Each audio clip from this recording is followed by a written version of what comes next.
Hello everyone, welcome to BJ education. आज मैं आपको करवाने वाली हूँ बौद्ध धर्म से संबंधित इम्पॉर्टेंट क्वेश्चन, जो कि आपके सभी एग्ज़ाम के लिए बहुत ही ज़्यादा इम्पॉर्टेंट है। इसके पहले मैंने हिस्ट्री के कुछ पार्ट अपलोड किए हुए हैं। यदि आपने ना देखा हो तो आप चैनल की प्लेलिस्ट में जाके उन्हें देख सकते हैं, और यदि आप चैनल को पहली बार देख रहे हैं, चैनल को सब्सक्राइब भी कर लीजिए। चलिए देखते हैं आज की क्लास। पहला क्वेश्चन देखिए, गौतम बुद्ध का जन्म कब हुआ था? तो ये हुआ था 563 ईसा पूर्व में। इसके बाद नेक्स्ट क्वेश्चन देखिए, गौतम बुद्ध का जन्म स्थल क्या था? तो ये था लुम्बिनी। किस राजा के एक अभिलेख से सूचना मिलती है कि शाक मुनि बुद्ध का जन्म लुम्बिनी में हुआ था? तो ये मिलती है हमें अशोक से। वे आत्म बौद्ध साहित्य जो बुद्ध के विभिन्न जन्मों की कथाओं के विषय में क्या है? वे है जातक। त्रिपिटक धर्म ग्रंथ है किसका है? बौद्धों का। मोस्ट इम्पॉर्टेंट क्वेश्चन, मार्क कर लीजिए इसे, बहुत बार एग्जाम में पूछा भी गया है। बुद्ध ने किस स्थान पर महापरिनिर्वाण मृत्यु, जिसको बोला जाता है महापरिनिर्वाण का संबंध किससे, ऐसे भी क्वेश्चन पूछ दिया था, जो मृत्यु से प्राप्त किया था? ये प्राप्त किया था उन्होंने कुशीनगर में। इसके बाद देखिए, बुद्ध के जीवन की किस घटना को महाविनिष्क्रमण के रूप में जाना जाता है? तो महाविनिष्क्रमण जाना जाता है इनका गृह त्याग करना। जिन्होंने गृह त्याग किया था उस घटना को महाविनिष्क्रमण के नाम से जाना जाता है। इसके बाद देखिए, गौतम बुद्ध की माता किस वंश से संबंधित थी? तो ये संबंधित थी कोली वंश से। ठीक है, आपका यहाँ से एक भी क्वेश्चन नहीं छूटेगा। सारे क्वेश्चन आपको, जितने भी बौद्ध से संबंधित क्वेश्चन हैं, सभी कवर करवा दिए जाएंगे। देख लीजिए आप, जितने भी एग्ज़ाम में आपके क्वेश्चन बनते हैं, कोई भी क्वेश्चन आपका यहाँ से नहीं छूटेगा।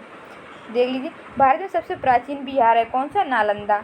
बुद्ध की मृत्यु के बाद प्रथम बौद्ध संगीति का अध्यक्षता किसने की? यहाँ से बौद्ध संगीतियाँ जो होती हैं, यहाँ से बहुत ज़्यादा क्वेश्चन पूछे जाते हैं। अभी नीचे आपको इसमें पूरा पार्ट डिस्कस किया जाएगा, देख लीजिए।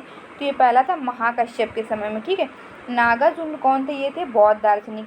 अष्टांगिक मार्ग की संकल्पना अंग है, ये है धर्मचक्र प्रवर्तन सूत्र के विषय वस्तु का। ठीक है, चलिए देखते हैं नेक्स्ट।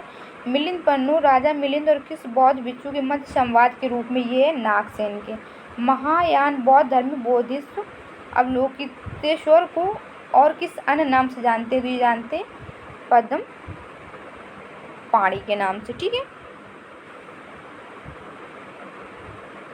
बौद्ध धर्म तथा जैन धर्म दोनों ही विश्वास करते थे, तो दोनों विश्वास करते थे कर्म तथा पुनर्जन्म के सिद्धांत पर। महात्मा बुद्ध का महापरिनिर्वाण किसके गणतंत्र में हुआ? ये हुआ था मल्लों के। बुद्ध ने सर्वाधिक उपदेश कहाँ दिए? मोस्ट इम्पॉर्टेंट मार्क करिए, श्रावस्ती में। चलिए इम्पॉर्टेंट टॉपिक देख लीजिए अब, ये बौद्ध संगीतियाँ, इससे भी आपका क्वेश्चन जरूर बनता है। चलिए देखिए, बौद्ध संगीति, जैसे आपसे क्वेश्चन पूछ दिया जाएगा, प्रथम बौद्ध संगीति की अध्यक्षता किसने की थी? तो आप क्या बताएंगे? महाकश्यप ने ऐसे, या फिर उसका पूछ देगा टाइम पीरियड, जो समय था क्या था। तो यहाँ से एक नया क्वेश्चन जरूर बनता है। चलिए देख लीजिए,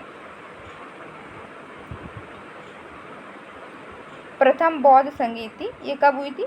483 ईसा पूर्व में, और स्थल था जो सप्तपर्णी गुफा। ये कहाँ पड़ता है? ये पड़ता है हमारा राजगृह में। ठीक है, इसकी अध्यक्षता की थी महाकश्यप ने, और संरक्षक कौन थे? अजात शत्रु, जो किससे संबंधित है? हर्यक वंश से, याद रखना आप लोग। इसके बाद देखिए, द्वितीय बौद्ध संगीति, इसका टाइम पीरियड क्या था? 383 ईसा पूर्व, और इसका जो स्थल था वो क्या था?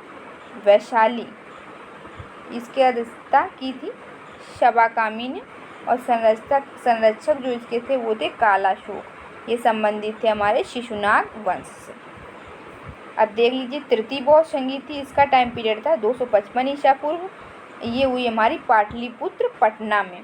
इसकी अध्यक्षता जो की थी वो की थी मोगली पुत्र तिष्णे, और ये इसके संरक्षक थे वो थे अशोक, जो कि मौर्य वंश से संबंधित थे। चतुर्बौद्ध संगीति हुई हमारी 98 ईस्वी में, और ये हुई हमारी कुंडलवन कश्मीर में। कुंडलवन जो जगह पड़ती कश्मीर में, वहाँ पे हुई थी, और इसके अध्यक्ष जो थे वो थे वसुमित्र या अशुघोष। ठीक है, और इसके संरक्षक थे कुषाण वंश। तो आप लोग इसको 1 से 2 बार पढ़ लेना, ताकि आपको याद रहे। यहाँ से एग्ज़ाम में क्वेश्चन ज़रूर बनता है। चलिए देखिए,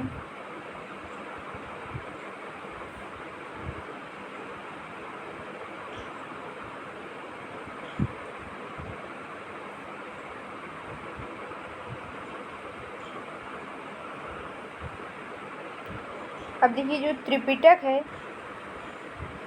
इसमें क्या क्या दिया गया है देख लीजिए। पिटक का नाम, त्रिपिटक में 3 पिटक हैं, कौन कौन से देखिए।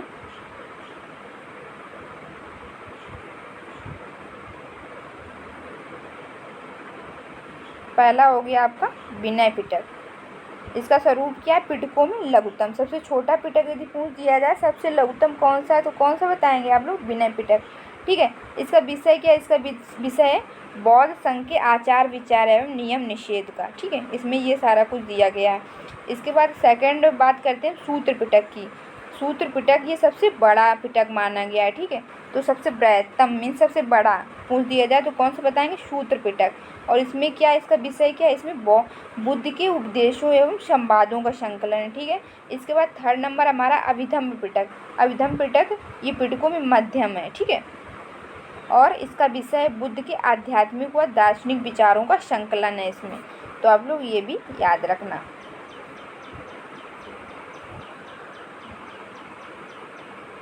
चलिए आगे क्वेश्चन देखते हैं फिर से। कनिष्क शासन काल में चतुर्थ बौद्ध संगीति सभा किस नगर में आयोजित की गई थी। अब देखिए जो आपको भी टेबल में बताया था ना उसी से क्वेश्चन है, तो ये हमारी हुई थी कुंडलवन कश्मीर में।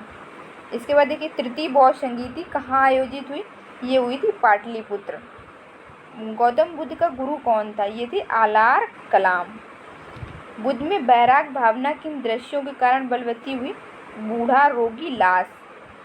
जो ये बुद्ध थे जब ये अपने घर से बाहर निकले थे एक बार, तो इन्होंने क्या देखा था, इन्होंने 3 चीज़ें देखी थी। एक बूढ़ा व्यक्ति देखा था, एक रोगी देखा था और एक लाश देखा था, और एक साथ सन्यासी भी देखा था इन्होंने। तभी से इनके अंदर बैराग की भावना उत्पन्न हो गई और इन्होंने बैराग ले लिया था। ठीक है, इसके बाद देखिए सप्तपर्णी गुफा स्थित है, ये स्थित हमारी राजगृह में। राजगृह हमारा बिहार के नालंदा जिले में स्थित है। चलिए बौद्ध शिक्षा का केंद्र था विक्रमशिला।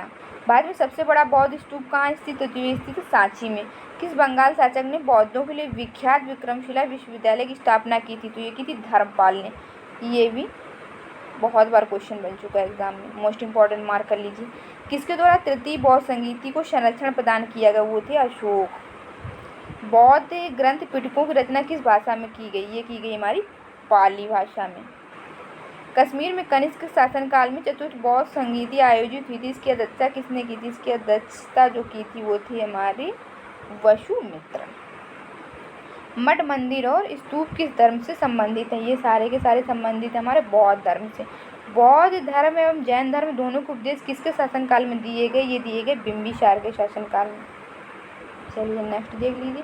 गौतम बुद्ध ने अपना प्रथम उपदेश दिया था, ये दिया था उन्होंने सारनाथ में। बौद्ध धर्म ग्रहण करने वाली पहली महिला कौन सी है, ये थी महाप्रजापति गौतमी। बोध गया स्थित है बिहार में। जातक किस धर्म का ग्रंथ है, बौद्ध धर्म का। सिद्धार्थ को ज्ञान प्राप्ति हुई थी बोध गया में। सारनाथ में बुद्ध का प्रथम प्रवचन कहलाता है धर्म चक्र प्रवर्तन के नाम से इसको जाना जाता है। बौद्ध धर्म ने समाज के किन वर्गों पर महत्वपूर्ण प्रभाव डाला, महिला और शूद्र।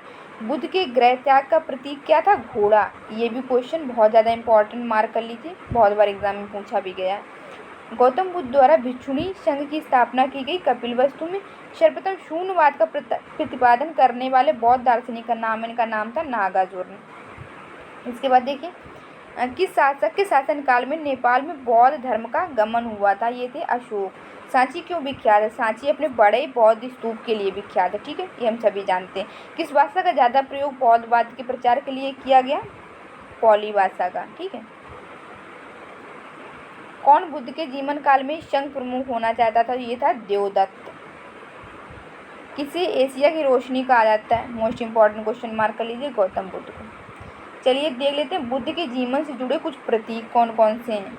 हाथी, यहाँ से भी क्वेश्चन बनते हैं। हाथी बुद्ध के गर्भ में आने का प्रतीक है। इस पर कमल इनके जन्म का प्रतीक है। सांड इनके यौवन का प्रतीक है। घोड़ा ग्रह त्याग का प्रतीक है। Most important. पीपल ज्ञान का प्रतीक है शेर, समृद्धि का प्रतीक है पद चिन्ह, निर्वाण का प्रतीक है स्तूप, मृत्यु का। तो आप इसे 1 से 2 बार पढ़ लीजिएगा, आपको याद हो जाएगा। चलिए, गौतम बुद्ध के जीवन की घटनाएं कौन कौन सी थी? महाविनिष्क्रमण, ये गृह त्याग की घटना कहलाती, संबोधि थी, ज्ञान प्राप्त होने की घटना थी, और धर्म चक्र प्रवर्तन जो थी उपदेश देने की घटना। चलिए,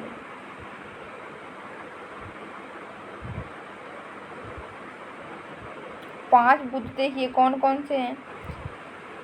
कुकु, छंदानंद, कनक भंजन, कश्यप, शाक मुनि, मैत्रेय। तो ये 5 बुद्ध के अंतर्गत आते हैं। ठीक है, बौद्ध धर्म के त्रिरत्न कौन कौन से थे? त्रिरत्न थे हमारे बुद्ध, संघ, धम्म। संघ सभा का प्रस्ताव पाठ अनुशावका में, ठीक है, हुआ। संघ में प्रवेश क्या कहलाता था? उपसंपदा।